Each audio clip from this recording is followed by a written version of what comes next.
It's really a rare privilege for me to be here to introduce our speakers today and to be on a platform with these three remarkable women. I've known them, Sue for almost 2 decades, Dorothy and Antjie for 7 to 10 years or so. And with all of them, I've had very productive and enriching collaborations, and they have resulted in ongoing friendships. But I never thought that all of us would be together in the same place at the same time.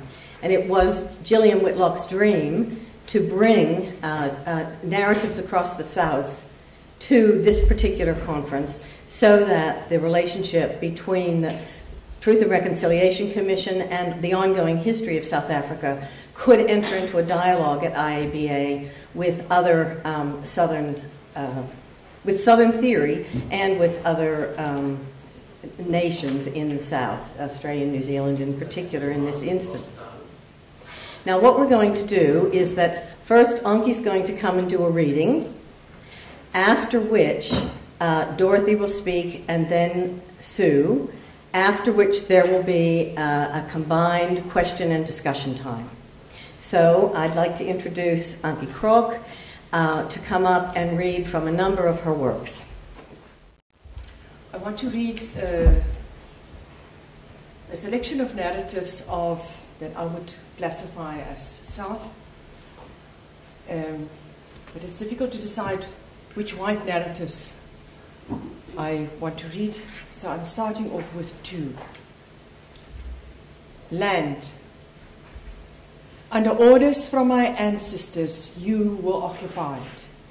Had I language, I could write for you. Were land my land. But me, you never wanted. No matter how I stretched to lie down in rustling blue gums, in cattle horns lowering into deep flay, rippling the quivering jowls, drink in silky tassels, in dripping gum, in thorn trees that have slid down into emptiness. Me, you never wanted. Me, you could never endure. Time and again you shook me off, you rolled me out land. Slowly I became nameless in my mouth. And now you are fought over, negotiated, divided, paddocked, sold, stolen, mortgaged. I want to go underground with you, land, land that would not have me, land that never belonged to me, land that I love more fruitlessly than before.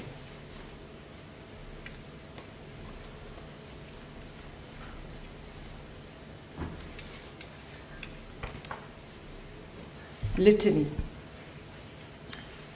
Here along the long white shadow where I thought I'd leave the litany of locust and death, I'll always hear the litany of sound. Here along the long white shadow where I grab luster, grab honor that once was luster and white, the truth I've heard and how to molest it.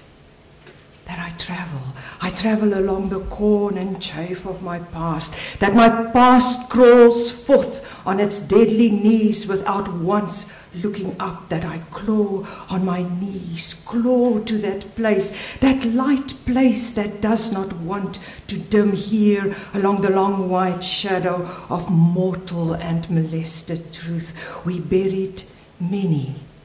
We buried without shroud or ritual. Many we buried, and from the graves it sprouts. The shadow sprouts of luster, burdock and weed, the locusts of sound, here along the long white shadow. And my past sits so well in its teeth, all along its teeth sit well in the shadow of sulphur and lime. It's time, the time of assassin and shame and tin. I keep slipping slipping out of truth, while next to me, along the long white shadow, walks the shudder that I was, walks the long white shudder of ash. Set me, I who keep slipping in the long white shadow, out of time, out of random and lies, I once slipping from the shudder, along the emptiness of litany and shadow. Set me from revenge and loss, from ruin, set me from the long white scar, the lesion, the ash, set me free into remorse. Oh, my land, oh, my hand grabs the sheet like a throat.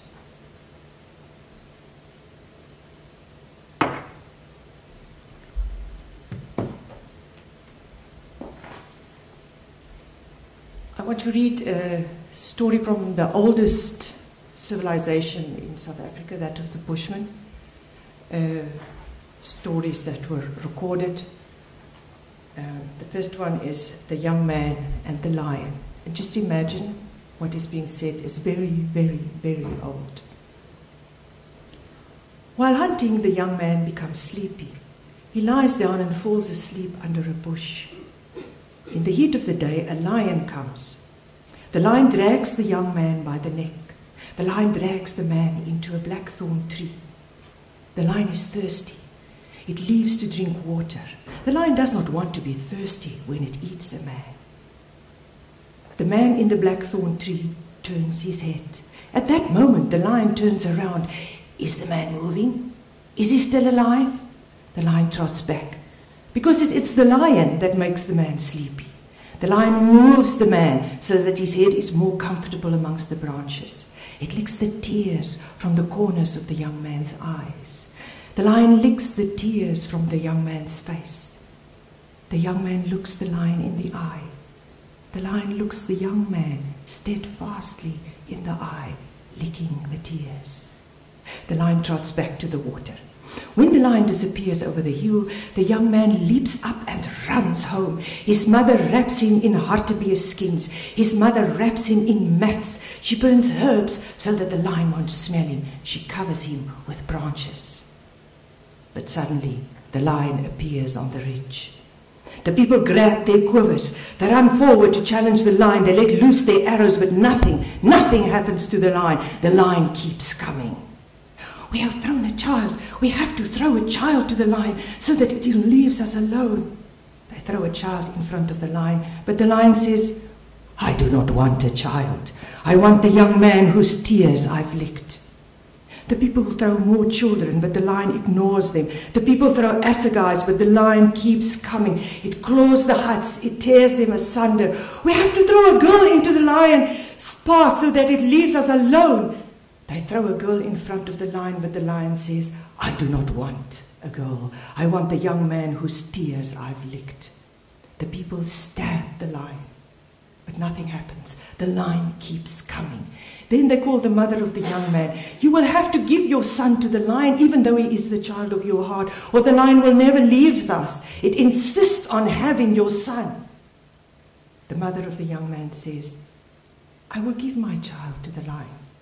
But you will not allow the lion to eat my child and then let it to walk about. You will kill it when it kills my child, so that it will die when my child dies. Then they take the young man from the hartebeer skins and give him to the lion. And the lion places his big paws on the shoulders of the young man and bites the young man in the neck. And the people stab the lion. They stab and stab, while the lion bites the young man in his neck. Then the lion says, now I can die, because I have found the young man I was searching for. I found him. And the lion dies while lying on the young man, the dying young man. Just a short bit of the possibility of transformation, of being something else that you are, which now more and more seems to be truer than we have thought. The young wind, that is now the son of the wind, once was a man. Then he became a bird. And he flew because he could no longer walk as he did earlier. He flew and dwelled in a mountain cave. He who is now flying there once was a man. Once he formed clay and shot an arrow, when he still felt himself to be a man. But then he became a bird. I saw the wind at the mountain of Haarfontein. I threw a stone to the wind because I thought it was a quere bird. But then the wind stopped blowing softly. The wind started to churn like a bird because I threw a stone at the wind. The wind churned great dust and flew away. It blew hard, it churned dust. The wind burst, the wind that once was a bird.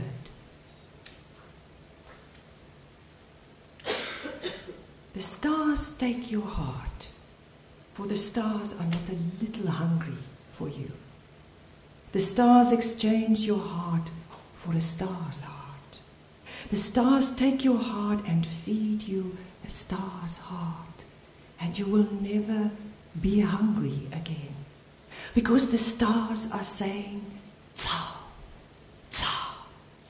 And the Bushmen say the stars curse the eyes of the springbok. The stars say, "Tsa." They say, "Tsa, tsa." They curse the eyes of the springbok. I grew up listening to the stars saying, "Tsa, tsa." And it is always summer when you hear the stars say, "Tsa." Yes, they had many songs, that's animal songs. I cannot do this one in English because my translations was into an Afrikaans, so I will just do one. The Song of the Bastard. They give you indications below how to pronounce it. It says, my young brother-in-law put my head in the fire. My young brother-in-law put my head in the fire is the text. My klein swaartjie. My klein swaartjie. Sit my kop in die vuur, my klein swaartjie.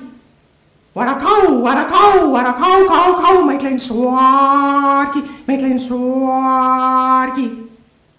Awa, awa, awa, awa.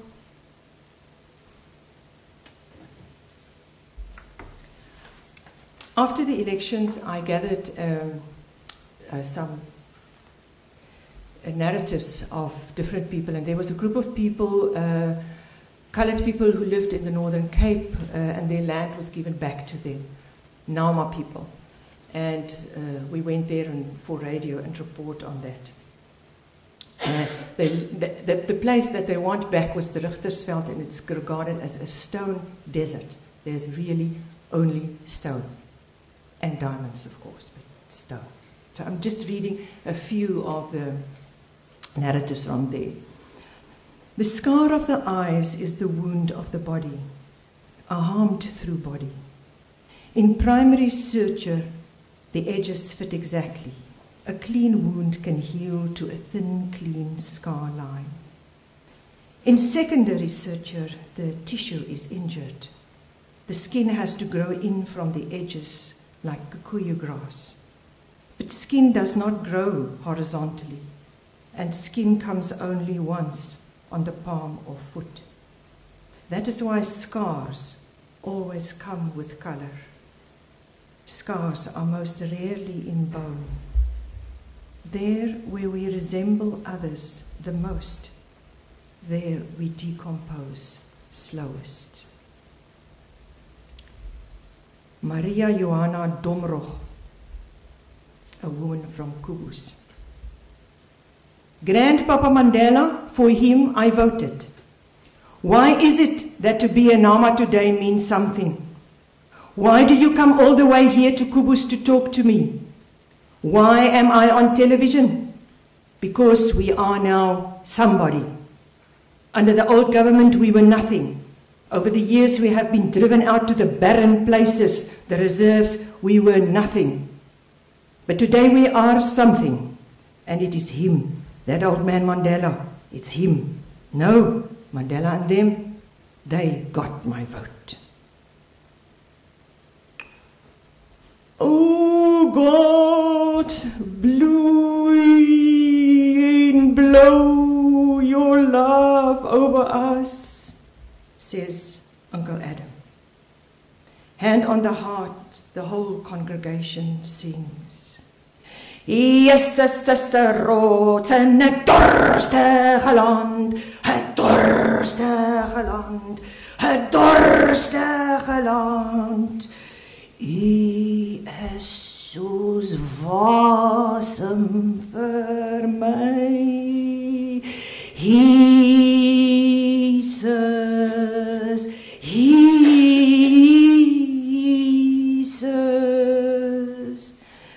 The sounds of kubus hang on the ridges of the Raisin Mountain. Here I'm stone. Stone, says the stone desert. Only stone. In its stoniest, rock-blunt, ugliest stone. Throwing the first stone, trashing your notion of rock, mountain, and God. To survive against stone, you need God and Jesus and a hell of a lot of holy soul. Or booze. Yes, terrifying amounts of booze. Because daily I flog you, I fill you down with heat, I scorch you God black blind among the stones. Look at me, you pathetic stone hugger. Face this brutal weathering, these stone-crunched flint flake shards against barren slopes. No cute stone words to be hacked from here. No chiseling into metaphor or metaphysical chopping. I hate your creepy, leave no stone unturned stone talk. Ooh, gallstone, kidney stone, cherry stone, your vomit-inducing lines of grindstone, braystone, washing stone, stoneware, stonewash, stone war. I shit stone hard on your sudden budding stone hard I stone. Yes, says Maria Domroch. If you do know stone. For the first time, the obtuse hills will ladle light past the tree where you sit. Color never comes alone, she says. Color, it's never alone.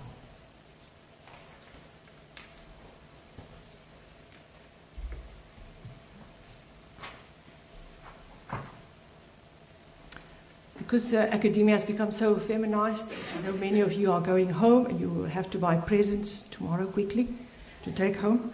This poem is for you. Mother will be late. Then I come back to you, tired and without memory, that the kitchen door is open. I shuffle in with suitcases, hurriedly bought presents. My family's distressed dreams slink down the corridor, the windows stained. With their abandoned language in the hard bathroom light, I brush my teeth, put a pill on my tongue, Thursday, that I walk past where my daughter sleeps, her sheet neatly folded beneath her chin. On the dressing table, silkworms rear in gold, that I can pass my sons, frowning like fists against their pillows. Their restless undertones bruise the room, that I can rummage a nightie from the drawer, slips into the dark slit behind your back, that the warmth flows across to me, makes me neither poet nor human. In the ambush of breath, I die into woman. See, my time is nearly. I'll just read, Gillian talked about being told that she is a grandma. I thought, let me read it. It's a disgusting poem. It's a manifesto of a grandma. Casually you ask, so how does it feel to be a grandma? And I thought to myself, oh God, my child, what would you have me to say? Very old, thank you. Or, you know, I don't get the word cock past my lips anymore. I mean, what does one say? More important, perhaps, is why a question like this makes me so the hell in. Do I suffer from excessive vanity, or am I ashamed of my early breeding abilities? But really, deep down, I know it roots in the word granny. Grandma has such a poo sound. It sounds so blubbery, so almost tubbery. It mumbles so cuntless, so toothless, inaudibly that it rips your nose wide open for grandma bashing. And suddenly you smell the entire written media unaware of wild yam and hormones. Children's books are full of modern mums with clerks buying pizzas and dads bathing babies, but in the background somewhere inevitably lurks misshapen a granny, anachronistically in Dr. Skoll's shoes, joyously knitting, spectacled and bunned. A bun, for fuck's sake. My own children don't even know anyone with a bun, not to mention my culturally mixed up grandchildren. Sometimes there is a grandpa fumbling through the dark, but he looks as if he's all his life only peered through bifocals. A headline announces, and that's true in South Africa, high jump record for grandma. What does this really suggest? For a grandma, she jumps rather high. How high is a grandma then entitled to jump? Or should she indeed jump, but just not over a bar in public? Another headline says, Grandma of 3 sues Premier for sexual harassment. What is the message here? That a grandma should actually be grateful that someone still wants to fondle her? Or that the Premier must really be desperate to molest a grandma to get his rocks off? In front of the shopping mall, I stop behind the combi from Sunset home. Gingerly they emerge, no spectacles or buns in sight. Short-clipped hair, running shoes for shopping. Nimbly a gent hops from the passenger's seat. In one hand his aluminium strut, with the other he smooths his ponytail. But then it strikes me. The primal source of my aversion to the word grandma comes from that well-known Afrikaans children rhyme, grandpa and grandma, on that bloody veranda with their errant sphinxters.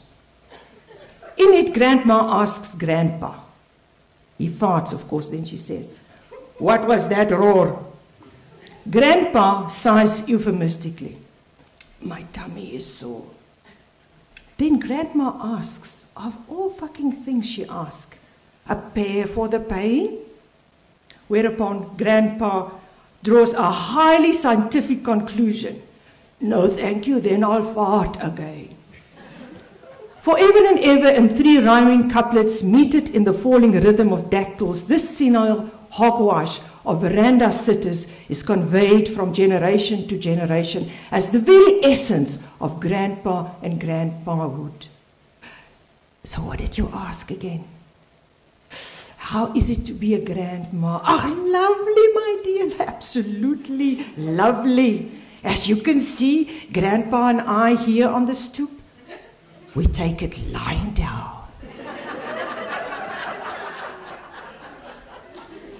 Thank you. When the skin settles down on the back of my neck,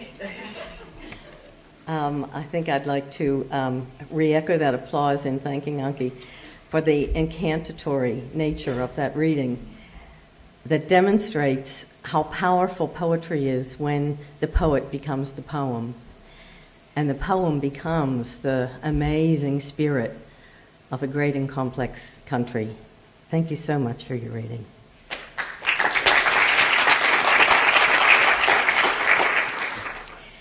Now we have to shift to a more academic and critical mode. We have 2 papers. The first one will be delivered by Dorothy Driver, and she's changed the topic from what appears in your booklet. It is now called Autobiography in Recent South African Writing, and she'll tell you much more about it. Thank you, Dorothy. So I'm talking about autography, a term mostly used for self-representations in the graphic novel and in other visual art forms, paintings, comics, and photographs, where graphos is understood via drawing rather than writing. But the term is also used in Jean Perrault's book, or Jean Perrault's book, Writing Selves, Contemporary Feminist Autography, which addresses the production of selfhood that emerges in the act of writing. Perrault includes only first-person writing and not fiction, but at the end of my paper, I want to speculate also on the usefulness of the concept in fiction and even in third-person fiction. A further difference is that Perrault addresses autography expanded across texts, entire texts, but my focus is on autographical moments within a text, those moments in which the authorial project seems most brilliantly revealed and where the author seems suddenly to step forward, not as the biographed self, but as the figure of the writer or even of writing. With their graphic quality, these sudden manifestations are different from the merely self-reflexive. In saying this, I'm returning to that original meaning of graphos, combining writing and drawing. Autos and graphos lean against each other, as it were, when the one-time center, bios, disappears, making explicit their mutual constitutiveness. I'm starting with a memoir, Kumla Geboorte Gisela's A Human Being Died That Night. And I'm drawing from this otherwise not writerly text what I see as its sole autographical moment. Geboorte Gisela is an academic psychologist, and she was a commissioner on the South African Truth and Reconciliation Commission. And the book centers on her engagement with a prominent member of the security branch, Eugene de Kock, who was sentenced to many years in prison on account of his torture and killing of black South Africans, and now, at the time of this book, coming before the TRC in a bid for pardon.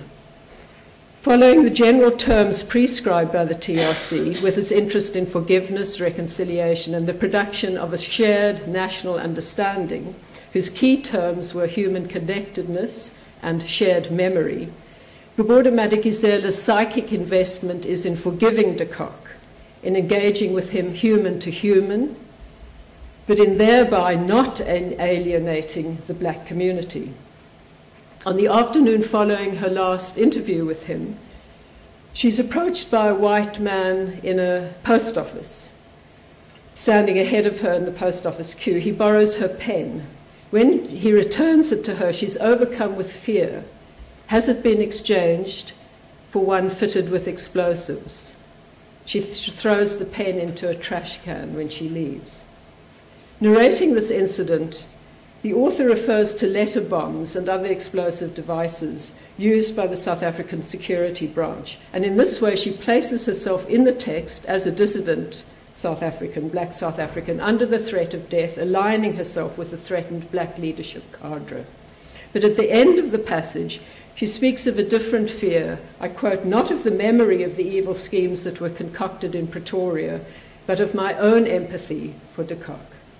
This fear arises, she indicates, when she contemplates writing, and the reader is thus invited to imagine the author with an explosive device in her hand.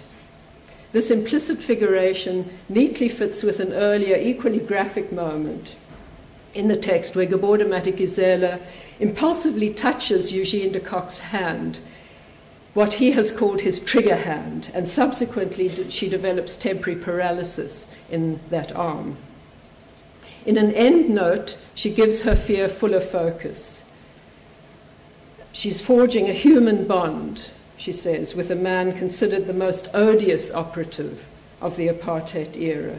And by implication, then, she's betraying those in her community who did not feel that the murderer warranted empathy. Yet in the same endnote, she recalls the so-called necklace murders committed by young anti-apartheid black activists in their punishment of suspected sellouts in the community. Thus, she draws attention to the fact that black South Africans, too, were perpetrators of lethal violence. And then, although she doesn't refer in the main text to these necklace murders, in this endnote, she, at the start of the book, she also then provides evidence of her own complicity in such acts by remembering how jubilant she was at the death of a man mutilated by a crowd when he was discovered to be a sellout. And then she uses that moment to track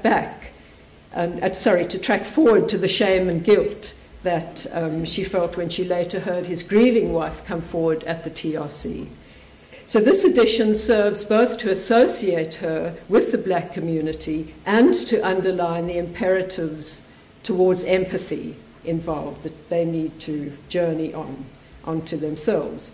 But it also reverses at the same time the direction of the threat, placing her once again in that vulnerable position, because she herself, of course, can be seen as a sellout.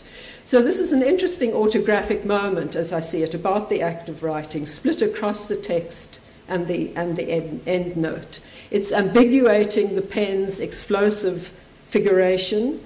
It's presenting a set of contradictory forces: fear, shame, empathy, courage, hope. We can offer other nominalizations that ravel together into that textualized I, making clear the autographical work that the writer has had to engage in order to create some semblance of unity and certitude that will allow her to say that word I. But at the same time, it unravels that autographical I. The book's been received on the one hand as a model of empathy and balance, and on the other hand as the outrageous outcome of a self-proclaimed prerogative to forgive, where forgiveness tramples all those who don't want to forgive. And this autographic moment, as I see it, trembles between those two poles. Autos is clearly performative here, engaging different positions and emotions, as well as the inarticulable transitive moments between them, and gathering them up in the saying of I. The literary creation of a performative self invites a readerly performativity as well, in which the very visibility of the self's scaffolding invites readers to participate in the difficulties of formulating that apparently stable position. Given the hints of authorial vulnerability, readers may even step back to assess any manipulations involved. So in the autographical act, the author is positioning herself not as an authoritative figure behind the text, nor as a figure speaking from the position of a well-seasoned, mature judgment after the event, but as a figure within the text, like a character, and as a function of the writing, as if the pen is writing her. Modernist writing, as we well know, developed out of rejection of authorial control and readerly obedience, and it took further strength from rejecting the increasing consumerism of 20th century literary culture. The relative dearth of self-reflexivity in South African literature during the first half of the century, at a time when modernism was flourishing in Europe and America, is one of the signs of the very gradual nature of the South African shift into modernism, and it's explained later by South African writers' general preference for a mimetic mode of representation. For in these politically difficult times, a near-documentary realism was seen as the best way of aligning literature with the struggle against apartheid. It's possible for us to interest ourselves then in the appearance in South African writing, not of autobiography as such, but of autography specifically, as a new marker of the democracy brought with the end of apartheid. Autography reveals the act of writing and draws in the reader as active participant. I'm far from positing Gubudu Matigizela's text as modernist, but I want to point to those new relations between writers and reading, and the new revealing of the act of writing, where writing opens up this fluid space and also opens it up as a space of vulnerability and doubt, and that is above all hospitable to the reader's engagement. As my second text, I turn to Antjie Krog's memoir, Country of My Skull, and which deals, as you know, with questions of truth, reconciliation, and reparation, associated issues of responsibility and accountability, guilt and shame. And she's all the time trying to develop in this extraordinary book an adequate form for this memoir of horror. And part of this is to present and fight free of a set of discourses that ultimately draw her back into the world she and other South Africans are trying to escape. For instance, even as a progressive broadcaster, she has to work within the Broadcasting Corporation's demand for neat sound bites. The listening public has a short attention span. On one occasion, she's reporting on the live testimony of a white Afrikaner whose last name is Van Eck. An ANC bomb wiped out his family and friends, and in the aftermath, he searches for the body of his 3-year-old son, whom he never found. So I'm reading from her book. The small side hall accommodates the electronic media. The translation is channeled to our tape recorders. We see Van Eck on the monitor. I write the news copy. I decide on a soundbite. I dictate the hard copy over the phone. I read, and never, comma, Mr. Chairman, comma, never to find, a catch in my voice. My throat throbs heavily. My breast silts up, speechless. I give the phone to a colleague and flee blindly among the cables and electronic equipment, out onto the veranda overlooking Nelspruit. I gasp for breath.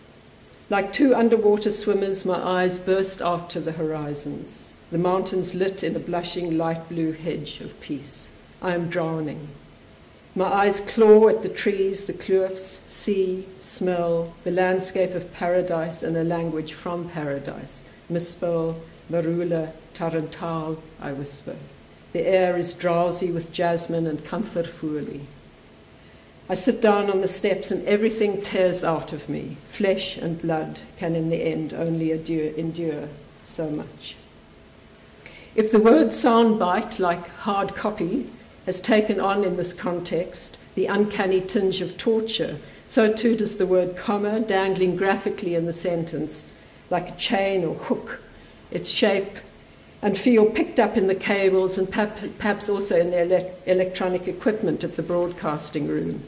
The comma becomes a catch in the voice, both of them part of a language that keeps on propelling us into pain instead of transcending it. The writer, no more now than alienated body parts, throat, breast, eyes, that claw, calls out to be saved by a mother tongue. We already know from earlier in this text that the mother tongue, this Afrikaans tongue, is having to free itself from the tongue of Afrikaner patriarchy, that Krog has, to her distress, found so insinuatingly familiar. And it's partly because this tongue is partially recalled in the voice of Van Eck, the white father, and is now taken onto Krog's own transmitting tongue that has her broadcast breakdown. Of course, there are other reasons too, and that's the content. But pertinent here too is the patronym Van Eck, for Eck means I and Van means from. The memoir offers many other instances of graphic presentations of a writer's writerly self, sometimes better thought of here as a writing unself. Everything tears out of me, she says, in whom another kind of signature is being forged. Her autobiography ends with a clear call for what can only be hinted at in Gobode Madikizela's memoir, and what Krog calls here a language that is not mine, a tongue I do not know. The poem that closes the book clarifies this call. It's for a tongue, I quote, new in soft, intimate clicks and gutturals, and a new skin as well. Krog's plea is ostensibly to black South Africans, I quote, please take me with you. But I take this as an address to language and to writing as well, a language of paradise hospitable to all, inclusive of selves that are still being written. For my third and last text, I turn to Zoe Wickham, a South African novelist and short story writer who's also a significant literary critic. In her criticism, Wickham talks of how South African writers need to develop a writing that will encourage a new kind of reader, one placed in a symbiotic rather than a hierarchical relation with the author. And then always, I quote, attentive to the central position of irony and paradox in all aspects of our South African culture. Her most recent novel, Playing in the Light, is deeply interested in locating race and in dislocating race, in reading and writing. In its plot, the novel twice crosses over the apartheid divide. First, in dealing with fictional characters who were once racially classified but are now formally declassified. And secondly, in the discovery that the main character makes that her parents only passed for white and that she is now truly, much irony here, truly coloured. She makes close friends with someone who was indeed classified coloured under apartheid, and then the final section of the novel develops in an extraordinary way, in such a way as to precipitate a set of questions for the reader about the possibilities of another story told by the friend, and perhaps differently raced from the one that we have heard, perhaps. The text is replete with images of reversal, as if preparing us for a repeat of that quiet but constant South African motif about a shift from black to white, from white to black narration. And other imagery suggests the sharing or co-ownership of stories, possibly a co-ownership of story between these two differently raced characters. And still other moments suggest the absolute undecidability of deciding agency in writing. A key autographic moment has the white character watching rain reflected from a window pane onto an inside wall. This ever-changing dance of light, a painting in action, brings to mind the chance painting or process painting that the South African visual artist Penny Siopis uses, and that Sarah gave us such an interesting talk about, and that Penny has said is so useful for taking South African viewers into an experience of alternation and alteration, which Siopis specifically relates to skin. Through process writing, she says, we can imagine ourselves out of our skins in quite restless and relentless ways. The rain and water painting Wickham's character sees suggests such fluidity, but this fluidity may be compromised when, for a moment, the painting develops a frame almost black, the text says, nearly black. Then, as she muses over the painting a little later, there comes before her a thought in the form of a headline being printed letter by clacking letter, as if from a typewriter, the portrayal of Annie Boshoff. The words recall a memory she's forgotten or repressed. A childhood friend was outed as white, as non-white, and either she betrayed the friend or the friend betrayed her. The preposition is of is notoriously ambiguous. The words seem to come at her as the title of a book that she'll write. Perhaps it's indeed the very book that we are reading now, and also as the title of a book she might prefer to read rather than the South African novels that she has been trying to read. She's been struggling through, because a lot of emphasis has been placed on the difficulties that she has as a coloured character identifying with the figures that are presented in these South African books. But the words are a headline, tenured in a lurid media world that broadcast the Boshoff family shame, and thus they remain deadlocked in race. Ambiguity binds together these two moments, painting and headline, and ambiguity lies at the heart of each of them as well.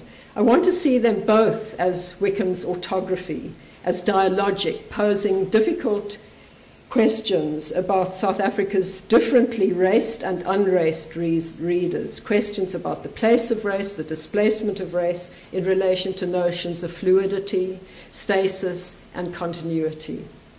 They're questions for individual readers. There's no answer, just an invitation to enter the dialogue. I believe that Wickham is asking for alertness here, know the history in order to depart from it.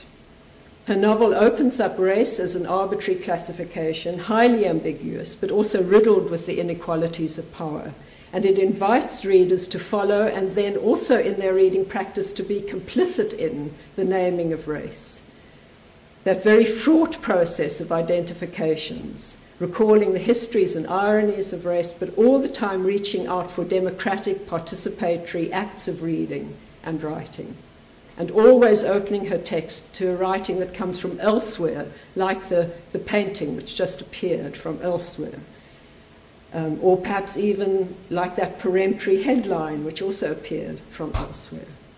In all these texts, then, these three texts, vastly different though they are, the autographic moments I selected reflect the absolute seriousness of their writing projects, tracing painful histories that lie behind them, the political minefields that surround them, and the urgency of finding new ways of being. Those autographic moments all make, I think, that interesting shift from autography to otography that Derrida talks about in his book, The Ear of the Other, where the writing itself seems to be searching for an ear that will authorize it, a counter-signature, to sign off on its own signature. Thank you. Thank you, Dorothy. I think that paper demonstrates the value and the richness of a close reading, and in that case, 3 close readings, to bring us closer to the complexities of writing across difference in contemporary conflicted cultures. The third talk is by Sue Kossew, and I'm going to let Sue inform you of the title of the talk. Thank you, Kay. It's called Cross-Cultural Conversations, Antjie Cross, Begging to be Black. And I've already apologised to Antjie in advance that I'm going to call her Krog throughout the paper rather than Antjie because it's an academic paper. So, all 3 titles of Antjie Cross are in a particular form of life writing. Country of My Skull, which Dorothy referred to, 1998. A Change of Tongue, 2003, and now Begging to be Black, 2009, highlight a crucial element that is common to them all. That is, a subjectivity in formation along with the changing nation in which it is positioned. The embodied nature of this self, conjured up in their titles, skull, tongue, skin, within the body politic, provides a powerful metaphor for the symbiotic relationship, the relationality between self and state, that I want to suggest is intimately embedded in Cross' trilogy of non-fiction texts, and is particularly important in Begging to be Black. And I think we all saw when Antjie was reading her poetry how deeply embodied that poetry is, and that the breadth of the writing comes through so clearly to the reader and the listener. All 3 of these texts can generically be described as life writing, memoir, or autobiography, but at the same time, each is really careful to construct the self as other, the autobiography of J.M. Kossew, and to remind readers that the autobiographical self is always one that is filtered through, quote, memory, culture, and subjective interpretation, in the words of the author's note at the beginning of Begging to be Black. Thus, Krog draws attention in A Change of Tongue to the notion that the I is seldom me, my mother and father, not necessarily my parents. The performative autobiographical self referred to by Dorothy in her paper. So there are both identifiable and verifiable non-fiction elements in the text as well, including real individuals like Paul Patton, who we met on Tuesday night with Antjie, who, as we also heard in the book, is turned into a fictional character as well as being real. There are also historical figures like King Moshoeshoe and the French missionary Kossew, and engagement with other texts, disgrace, as we also heard on Tuesday, historical sources that are referenced, and other academic works. Hence, the text consciously straddles and destabilizes the intergeneric borderlines of fictionality and life writing, performing what Hedley Twiddle has recently called for in South African literature, an inclusive and productive reading and writing across what have been traditionally seen as antagonistic generic boundaries. Cross-writing, as I'll argue in this paper and have hinted above, emphasizes individual subject formation in relation to collective identities. The deployment of an identity in relation to others has sometimes been seen as a feature of women's autobiographies, and sometimes as one that's particularly suited to narrativizing the conjuncture between individual consciousness and the larger processes of history. I would suggest that cross narratives engage with both these elements, and that they also bring to the fore another important aspect of relationality, that of cross-cultural conversation, and that's something I'm going to concentrate a bit on in this paper. Translation in its practical as well as its metaphorical sense is at the heart of cross-dialogical narratives. Thus, her belief that it is, quote, crucial for people in a country with such a divided, separated past to translate one another in order to begin to form some kind of coherent and undominated consciousness, end of quote, not only applies to her actual English Afrikaans translations, but also to the cross-cultural translations with which Begging to be Black is so closely concerned. This interconnected approach to framing lives seems to me to be a productive one when considering Antjie Krog's very particular adaptation of the autobiographical genre. It enables Krog to examine her own selfhood as a white South African woman and the moral dilemmas that form around personal decisions that are always already political, but also suggests a subject formation in a state of becoming, a becoming African rather than a being Afrikaner. It is a subjectivity that's formed in a space of African communality rather than Western individuality, an attempt to move beyond the self-enclosing and self-enclosed world of colonial whiteness, what she refers to as the white capsule. It's negotiated by means of a narrative movement towards the interconnected world Krog sees as proposed in African philosophy. This aesthetic of connectedness is reproduced in her text. It is one of engagement with other lives, of deep listening, and of sharing histories and cultures. Jean Komaroff has warned of the fetishism, this is a quote from her, the fetishism of the life story and of therapeutic disclosure in post-apartheid South Africa, and called for new narratives that are more suited to the post-colonial present. She describes this new critical South African historiography as necessarily incorporating various reciprocally entailed histories in a field of interrelated narratives. And I think this phrase, a field of interrelated narratives, is a very useful description of the narrative in Begging to be Black. At the heart of the text is the dialogical concept of self, so that the text itself becomes a space of reciprocity and mutuality, of overcoming the more familiar scripts of individualized difference and victimhood to move towards a space of connectedness. As Ben Habib asserts, and this is quite a long quote, starting now, we are born into webs of interlocution or narrative, from familial and gender narratives to linguistic ones, and to the macro narratives of collective identity.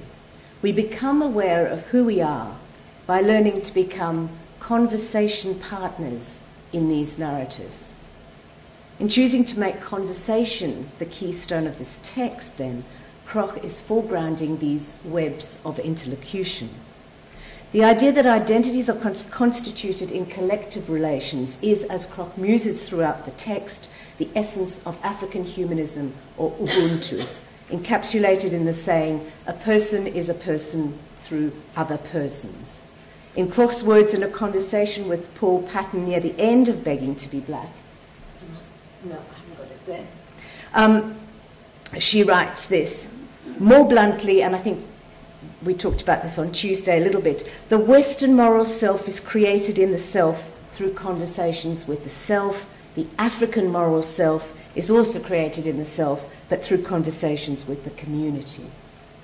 Of course, in post-apartheid South Africa, these differing conversations about selfhood necessitate a poetics of understanding that is not just personal, but also social, ethical, and political, not speaking of, to, or for, but speaking with.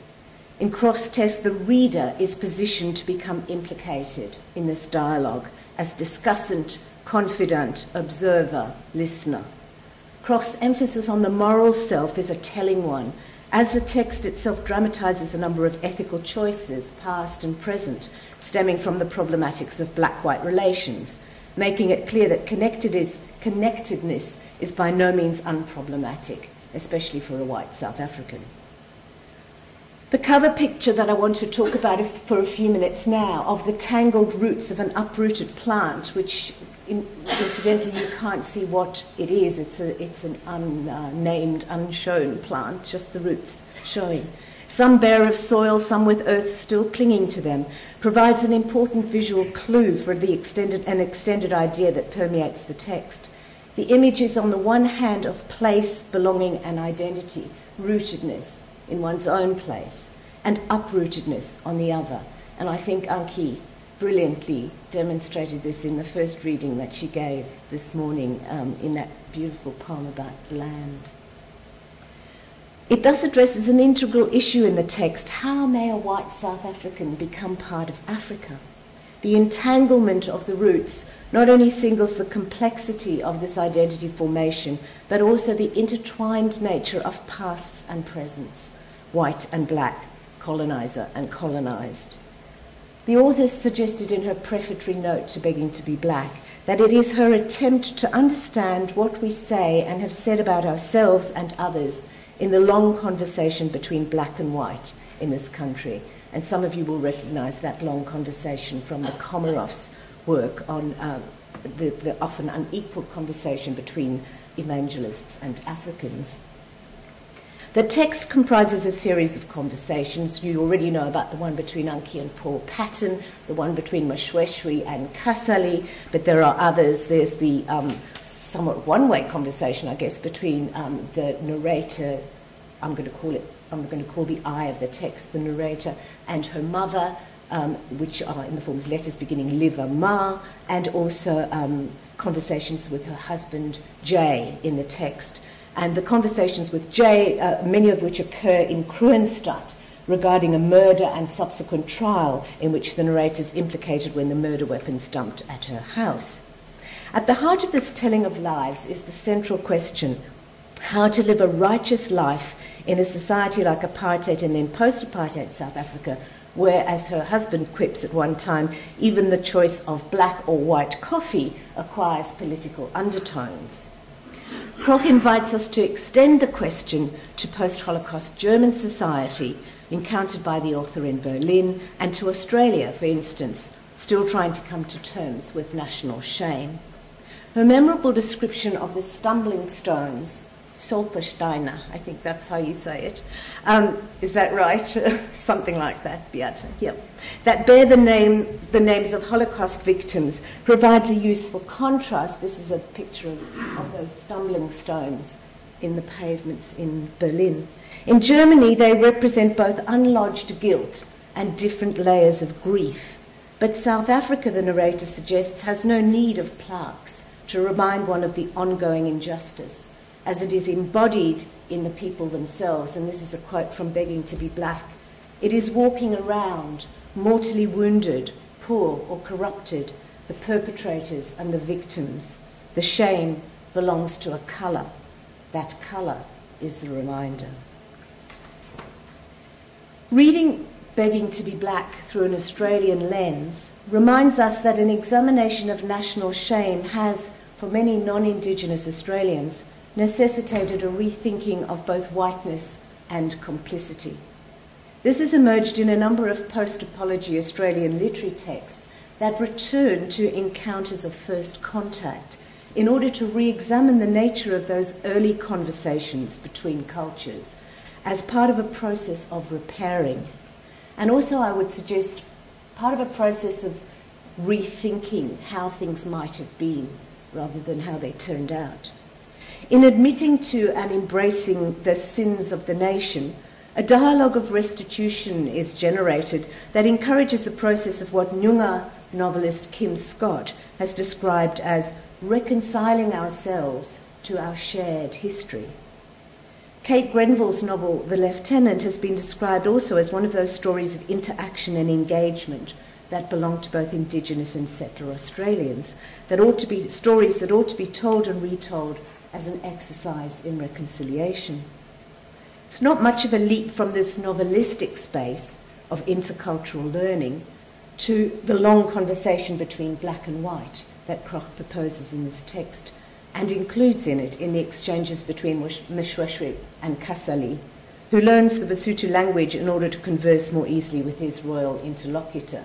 And you'll notice a slight parallel there with the lieutenant, where Rook learns Tagaran's indigenous language to be able to talk to her. For Krog, these moments of early contact are crucial turning points, as each of them was looking at the other through his own, still reasonably intact worldview. Excuse me, while I cough. Sip of water. Mshweshwe is described not as a victim, but as a sophisticated strategist who uses the missionaries to better position his own people, refusing to convert to Christianity while learning as much as he can about the other culture. Yet, as Leon de Kock has pointed out, it's an easy step from conversation to conversion.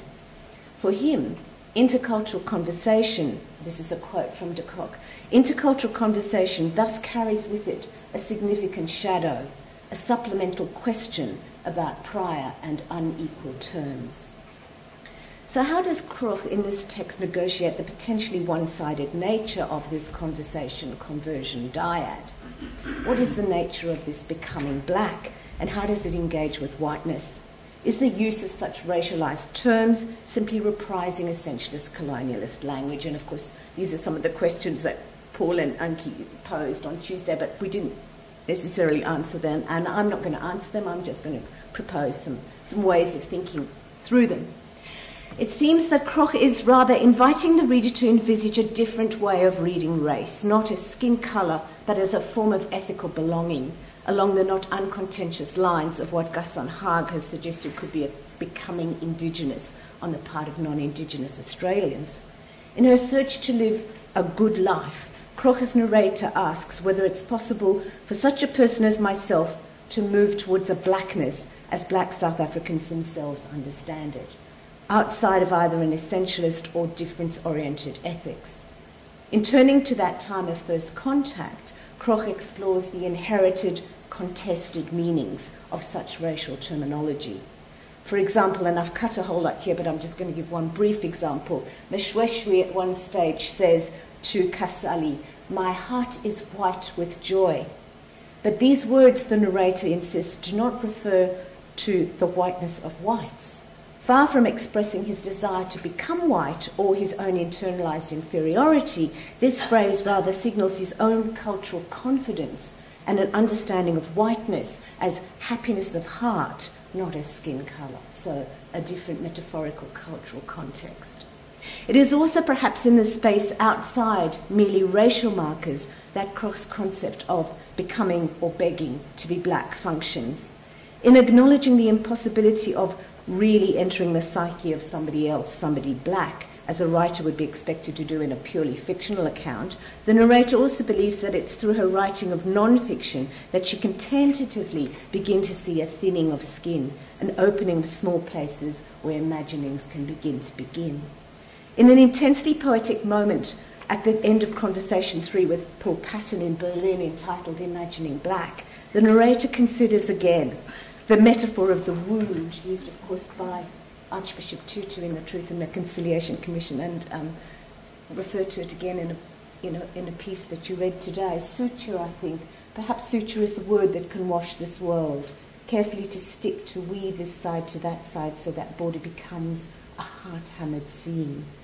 This stitching, with its material and medical connotations, while joining the two edges, will still leave a scar or seam, a paradoxical reminder like the Stolpersteine of the divisions of the past, while enabling a mending process to begin.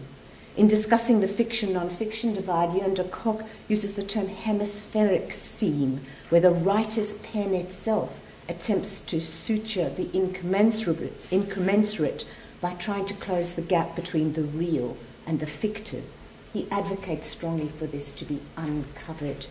The multimodal structure of Krog's text does this, and its interwoven narratives and intergeneric segments present the reader with the challenge to, in the words of the text, take part in listening, engaging, observing, translating. As the Paul pattern of the text suggests, stories are boundary crossings, making it possible to move.